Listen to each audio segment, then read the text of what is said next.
Your house is worth whatever it's worth, right? Whoever sells it. Wrong. I'm Charlie. Welcome to Moving Home with Charlie, and thank you for coming. Charlie Landing grew up in Sussex, is the founder of Best Agent and presenter of Moving Home with Charlie. If you want to find one of these guys, look out for those compassionate professionals. All estate agents are not the same. So Charlie, what would be your advice for people interested in buying new builds right now? Don't overpay. Do buy, but don't overpay. That's why I say disregard the guff. Read into the numbers and look, and it's buried. The bad news is buried in the small print, okay? Good evening, everyone. Welcome to the Property Press Awards. They may or may not be telling the truth, but you should form your own view. Get out and view, get out and view, get out and view. You cannot be in a position to make offers and have the offers accepted if you're not viewing. Just be out there viewing.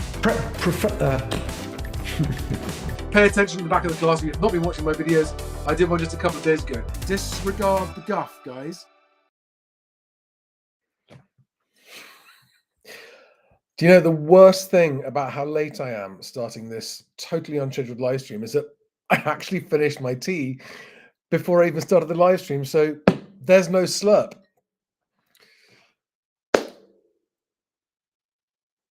I'm just trying to gauge how high or low to turn my rageometer in this video.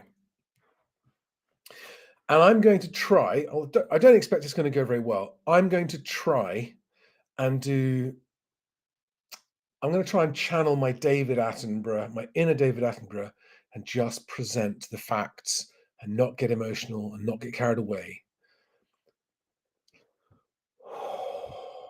And I've had to change computers, right? So my main computer is just still not working.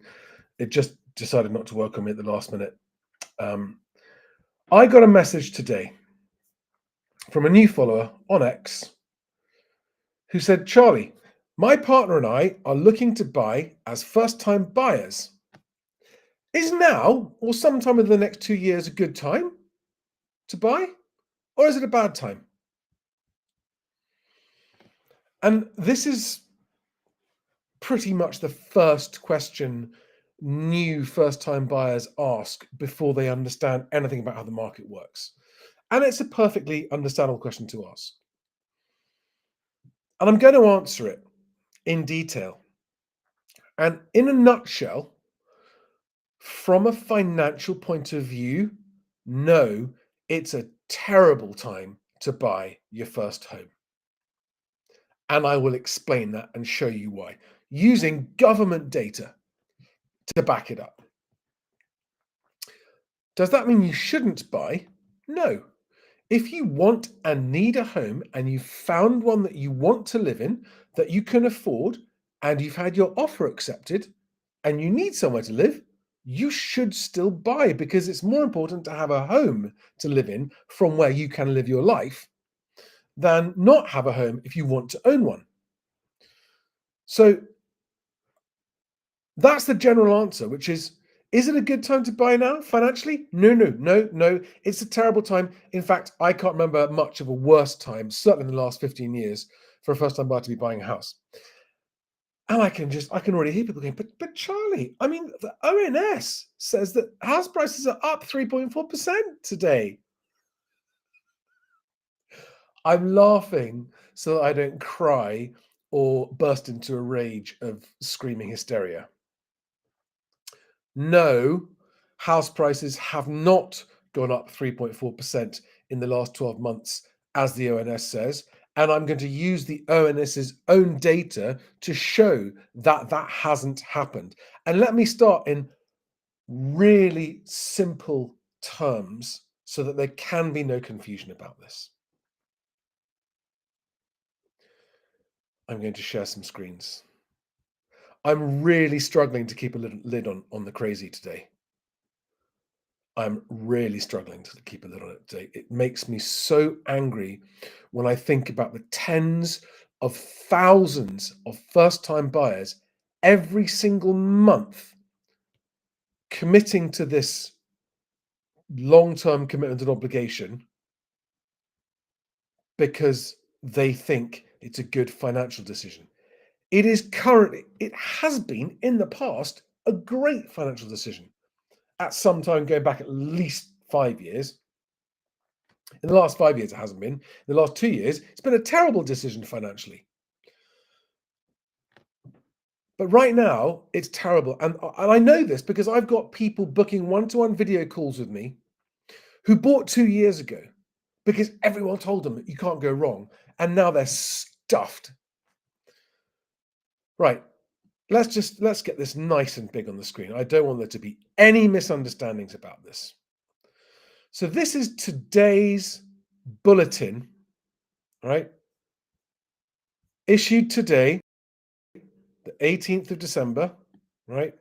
And it's talking about October's house prices.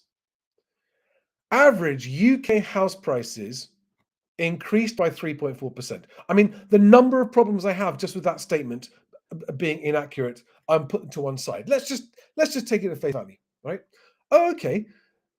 Average UK house prices increased by 3.4% to £292,000 in the 12 months to October 2024. That's interesting. So that means that what's 3.4% of 292,000? Oh, well, luckily I checked that out and it's this much, right? It's £9,928. So it's about £10,000 up on this time last year. Oh, why don't we go back and check what they said this time last year? Okay, here we have it. That's September. Hang on a second. Where's October? Here it is. There we are. So this is October 2023. The average UK house price was 288,000 in October 2023. Hang on a second. Because if it's 292,000 today, and they're saying that it's gone up 3.4%, which we know because my calculator tells me is 10 grand, that means that last year it should say £282,000. But it doesn't. It says £288,000. Well, I mean, there's no disputing the fact that something's not right there, is there? I mean, something can't be right with those numbers because taking 10 grand off 292 equals 282. But last year, clear as day on the ONS's website, it says 288,000. Okay. All right. So what's the explanation for this? Is there one? Well, as they said in today's output, this is a provisional estimate. Okay. Oh, so it's just a guess, actually. I mean, it is an estimate. It's not actual, it's an estimate, and it's a guess. Okay, but that still doesn't explain the difference of why you're saying 3.4%, because if I go back to last year's output and you've revised it, why wouldn't you have published that revision? Oh, I see, because if you publish the revision, then people would know, as the Telegraph found out, right? When the Telegraph went deep and did this story a week or so ago, actually it found out that house prices have been falling for some time and that even house prices provided by the ONS have been overly generous in its assessment of the market in recent years. But there's an extra sting in the tail I'm coming to. I haven't even got to that. So this graph on the screen right now, try and make it bigger. This shows that blue, the line at the top, the black line at the top is the zero line of where actual ONS house prices have ended up. And the blue line is how much they had to be revised down from their initial provisional estimate. And you can see there that this is ONS data, right? They've revised them down £7,500. So you can't have it both ways. You can't compare an unrevised number today with a revised number from a year ago, because that would be altogether now misleading, and it would mislead people into thinking that house prices are going up when they aren't.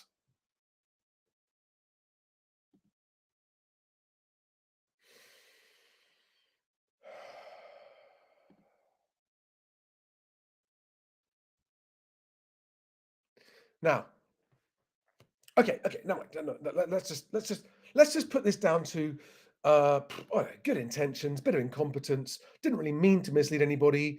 Never mind the fact that newspapers and TV stations and radio stations and every estate agent in the land will quote this absolute horseshit figure today, this provisionally guessed, unrevised down number that's plucked out of their arse, which will be revised later, but they won't tell us it's been revised later, so that people go, house prices are up 3.4%, house prices are up 3.4%, house prices are up 3.4%, and everyone will say it. And to be fair to the agents, why shouldn't they be able to think that? The Office for National Statistics has said house prices have increased by 3.4%. And let's not even go down the regional variations, and that's for the whole of the UK, including Northern Ireland, that was up 6% or whatever it is. I haven't even looked at that. Let's have a look. What does it say? Okay, so in England it was only 3%, not 3.4. Wales it was 4%. Scotland it was 5.5%. And they haven't put Northern Ireland in there for some reason, as they normally do. But so they're still saying 292, and I'm going to come on to the fact that even if this figure is correct, and even let's just say that house prices, and let's not talk about what the actual definition of that means, have grown 3.4%. Does that make it a good investment? Does that make it a good financial decision? And ignoring what's going to happen to the UK economy and jobs next year and inflation, just ignore that, right? That's today's output, 292. And last September, so 13 months, well, it's actually 15 months ago now, the average UK house price was 291. And now it's 292. This is just so confusing, Office for National Statistics. Why can't you just tell us what's actually happening? I mean, we know that HMRC, your colleagues at HMRC, have all of this data up front. You could just talk to them and maybe get the truth, because what's the fucking point of publishing this data if it is guessed, if it's an estimate, if it's a small sample, and if you're going to revise it anyway and then mislead everybody with what the stuff that you put out today? But okay, let's just pretend that I'm wrong about this. Let's just pretend that all of this ONS data I have used to show that the ONS data is wrong about the ONS data, because you can't compare unrevised numbers with revised numbers. If they know they're always going to get revised down, they should put that revision down in their provisional estimate. Guess what? They don't. Guess why they don't? Another whole video on that. Tonight, 8 o'clock, me and Stig, by the way. Welcome to 2025, death and poverty, all of it. But let's just come back and go, all right. Okay, Charlie, yeah, we hear what you're saying. What we want to know, though, really is actually, this doesn't sound too bad, right? I mean, this doesn't sound too bad, 3.4%. Okay, so the other data that came out today, which is what confirms my video title that property is a terrible investment right now. Anyone know what I'm going to say? Anyone got any ideas here? Is that inflation came out today, and CPIH, which is the relevant number because it's consumer price index with housing costs included, is up at 3.5%, which means, ladies and gentlemen, boys and girls, for those of you who bought a house a year ago and have seen your value, the price of your house rise by 3.4%, according to national statistics, it hasn't kept up with inflation. So it is officially, according to government ONS statistics, a depreciating asset. And there's more to come, right? That's even if we think that prices have gone up, which I can assure you they have not. I can assure you actual prices have not. This average figure distorts what's happening because of the change in the mix, the number of properties that are higher in the market and downsizing volumes, all that kind of stuff, right? Actual house prices have not gone up. But even if they had, it's still devalued according to today's government inflation data. So if you buy, and by the way, inflation is expected to continue rising again now. So if you buy something that's devaluing, it's going to be worth less in a year than you paid for it. Is that a good time to buy? I'd say not. Is it, when you're considering this purchase from the point of view of an investment, like an asset, do you want to buy a depreciating asset? I would say no. In other times when house price growth is real and positive and strong, then it's a different kettle of fish. I have done very well out of rising house prices over the years. They can and they do go up, but they aren't right now. Is that it? No, there's more. There's more. The actual operating costs. Let's just look at the operating costs here. This is OOH, owner occupiers housing costs. The rate of increase of the cost of owning a house is now, as of today, 7.8%, boys and girls. Hey, big cheer for this.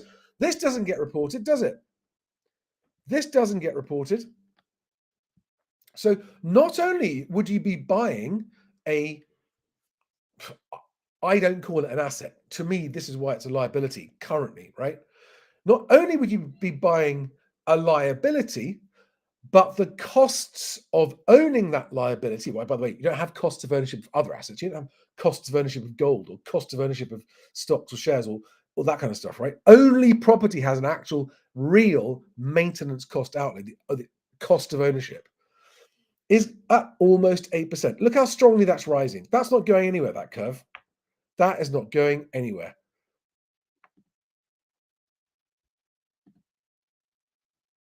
Just get nice and big. Make sure you can all see it properly there, right? Those are the owner-occupier housing costs. And this is from our government. Our government's figures published today. Okay? So you will be buying a thing. You'll be making it, and of course, as a first-time buyer, you are most likely going to be borrowing money to buy this thing that you want to live in. None of this, by the way, is to say that you shouldn't buy. You should buy a home because owning a home is a wonderful thing if you put to one side the cost of it. I mean, look at the way people put to one side the cost of buying cars, right? People buy brand new cars and they take finance on. They don't even want to know what the interest rate is. They just want that new car. Okay? So you need a home, arguably more than you need a car. But you buy a car anyway, even at tip-top, tippy-top showroom prices, and you suffer massive depreciation in the car, but you still buy one. Why? Because you need one and you want one. In the same way that you need and want a home if you don't want to rent. There are arguments for renting, non-financial arguments for renting, right? Flexibility, uncertainty in your life, that kind of stuff. Lots of reasons to rent sometimes. But if you want to put roots down, have a place to bring a family up, you don't want to be moving for the foreseeable future, always buy a home, but just don't expect it to make you any money anymore. This is what has changed, okay? And when I say always buy a home, just don't overpay, this is the kind of data that you need to be factoring into your decision about what overpaying means. I had another, I'm going to read it to you. Someone messaged me yesterday on X. I'm going to actually put this on screen but I'm going to make sure it's redacted so you can't tell who the person is or where it is. Hang on a second. 1 second. Here it comes. Here it comes.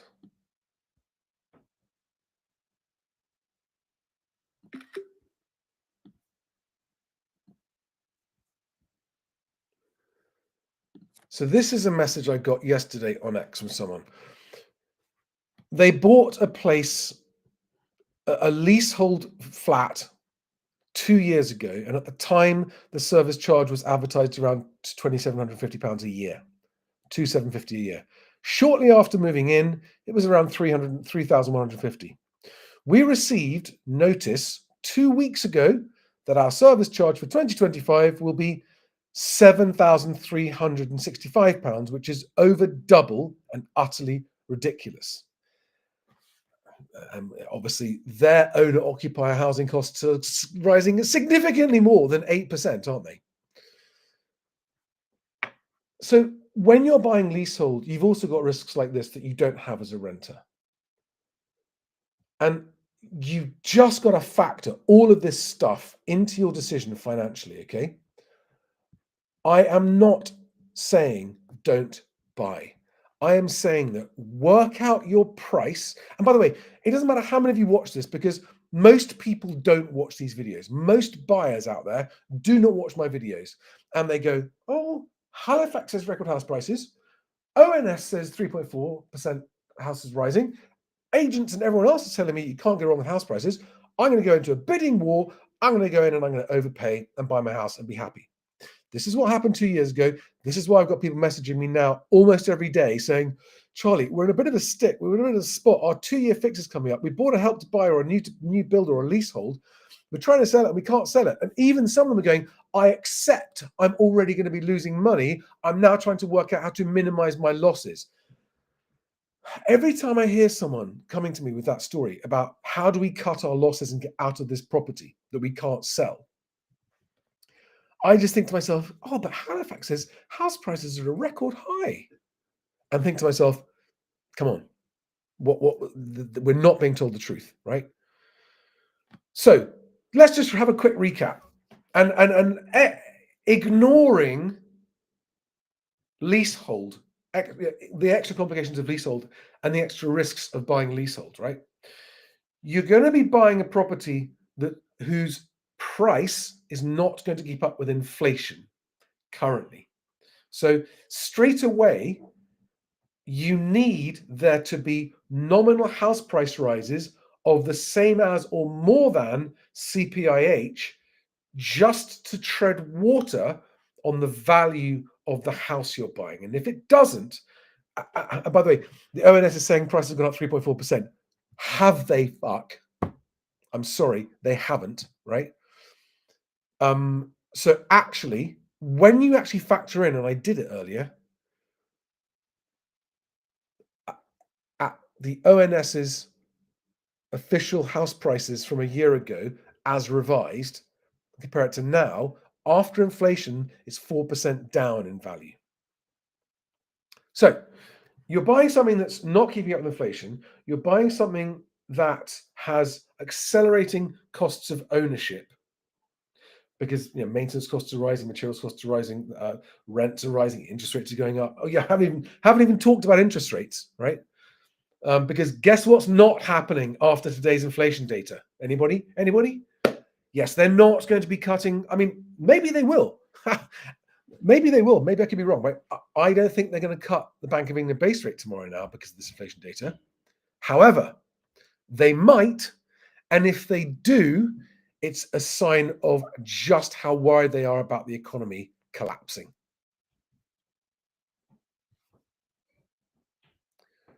So, is it now a good time to buy?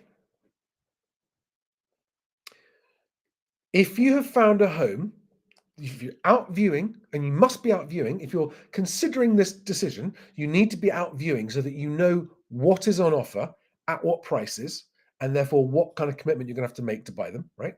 If you have found somewhere that you want to live, if it's within your budget, and you're going to make an offer that they're going to accept, and you've had an offer accepted, and you want to live there for a long time, and I'm saying at least 10 years,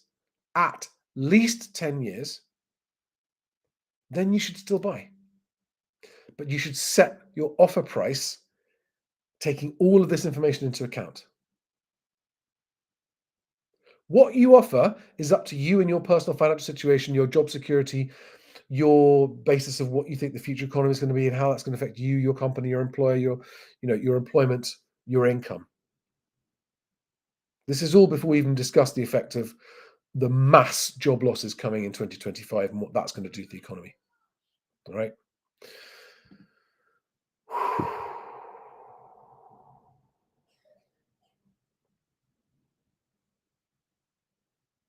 Yeah. Just looking at some of your comments here. You see, that's a really good question. Christoph Finby on YouTube says, but how can you know if the service charge will suddenly rise like that? You can't. You don't know. This is the nightmare. At the moment, there's nothing that can be done. You can challenge it, but it's a process. You can go to a tribunal and get it challenged, but it's a nightmare. It's just a nightmare that you don't want, isn't it? Yeah, ED11 says most first-time buyers can only afford leasehold flats, especially in southern England. Correct.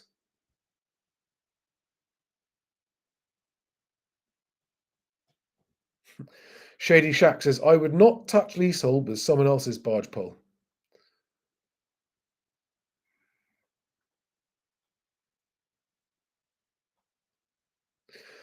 So Christoph MB also says earlier on, this is enough to totally be put off buying a flat again. This would be a nightmare for me if service charges go up that much to rent, and to rent would be cheaper. Now, I know that what I've said has put some people off buying. If I've put you off because you were expecting it to be a financially advantageous move, that is a good thing. I have, in my opinion, saved you. Now, if house prices go to the moon in the next 5 years, then you can blame me and say, oh, Charlie, I didn't buy because of you, and now look what's happened, I missed out. And you must always make your decision based on what you think, not what I think, because your decision is based on your location, your budget, your future, your job, your predicament, your marriage, your family, your children, your divorce, all of these things, your desire to live in this country or not, all of those things, your probability of needing to sell or not in the next few years, all of these things, right? So it has to be a decision for you. I am simply saying that you need to be certain, if you're including a financial reason in your purchase, you need to be certain that the property you are buying, you're buying at a price that you are not going to suffer asset depreciation because of inflation, that you're not going to suffer unsustainable rises in the costs of owning that house, and that it's not going to leave you drained and rinsed financially from having owned this. And this happens all the time, and no one ever admits it, for obvious reasons, right? Nobody wants to admit it, but the number of people I know about, both people I know personally and people who come to me through this, who've ended up losing so much money because they expected there to be great gains that weren't there. Which reminds me, I want to have a new where is it? Oh, it's on the wrong computer because my computer crashed. I want to start doing the overvalued property of the week. If you guys would send in, those of you who can see with the property log Chrome add-on that shows the price reductions on Rightmove, the biggest ones, they're always good fun to watch, because I think that the agents need to be shown for having overvalued that badly. And whether they say, oh, but we didn't know, well, that's just incompetence. Either they knew they were overvaluing it or they didn't know they were overvaluing it. Either way, it's not okay, is it?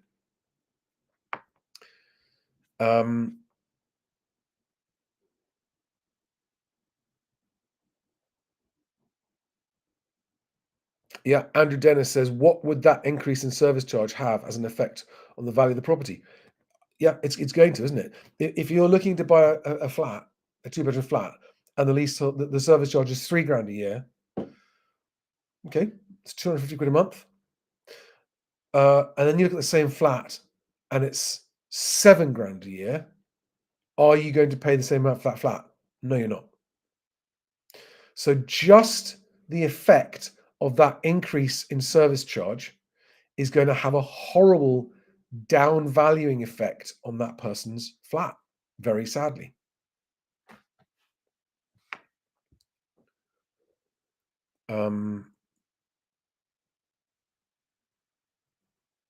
Yeah, I mean, this is before we even get into what's going to be happening with legislation, what's going to happen with the economy, what's happening with repossessions.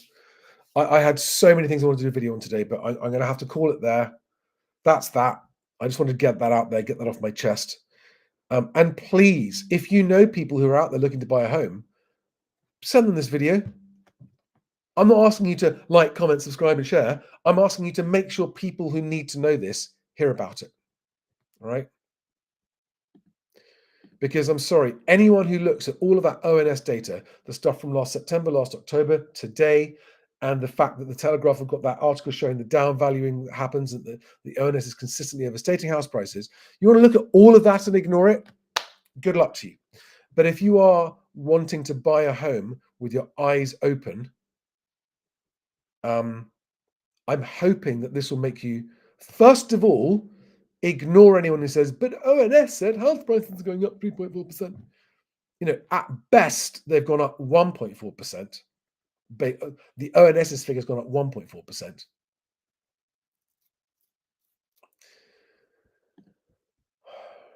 And just the reason it makes me cross, right? The reason that this topic makes me cross is because every single week it's like a wave of arrows on fire about good news about the housing market, good news about the housing market, house prices going to the moon, ONS house prices going up. Every single week it's wave after wave after wave after fucking wave of bullshit about house prices.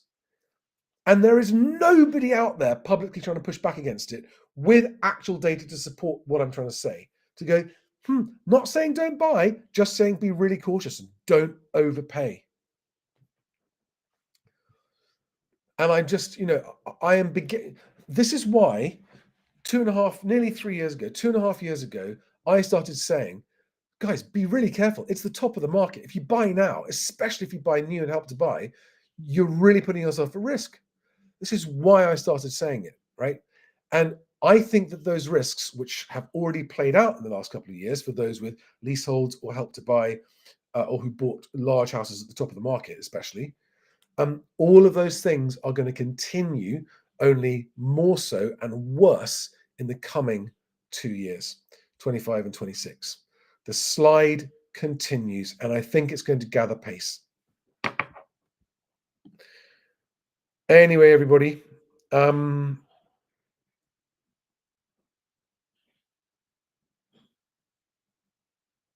thanks for watching.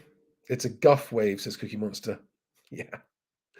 Thanks for watching. At 8 o'clock tonight, Alex Groundwater and I, Alex is also known as Housing Stig, are going to be revisiting the video Welcome to 2025. If you haven't seen that, go and watch it, right? Really go and watch that.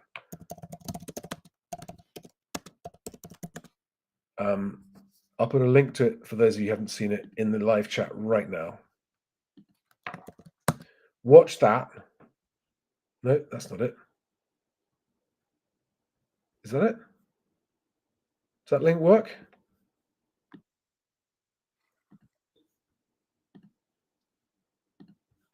Let's just try that again. There we are. There's the link to. It's only 4 minutes long, but it's Welcome to 2025, and it's Alex back in 2022 reading out something he wrote, which is a prophecy about the impoverishment of the middle classes. And he lays it all out with numbers on this fictional young couple who bought a place in London. And if you haven't then seen it, we followed that up with a video called Death in Poverty. That was me and Alex chatting at length about why he sees death in poverty as what is waiting for most people. In fact, to use his words, everyone except the super rich. Everyone except the super rich. And he sees it as unavoidable and nothing that anyone can do, no government or anybody, is going to be able to avoid it. A 20-minute video, here we are.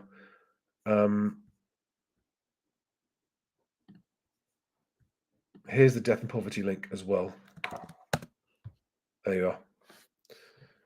Watch those. If you watch those, this evening's live stream with Alex will make much more sense. Thank you, guys. And remember, if we fix housing,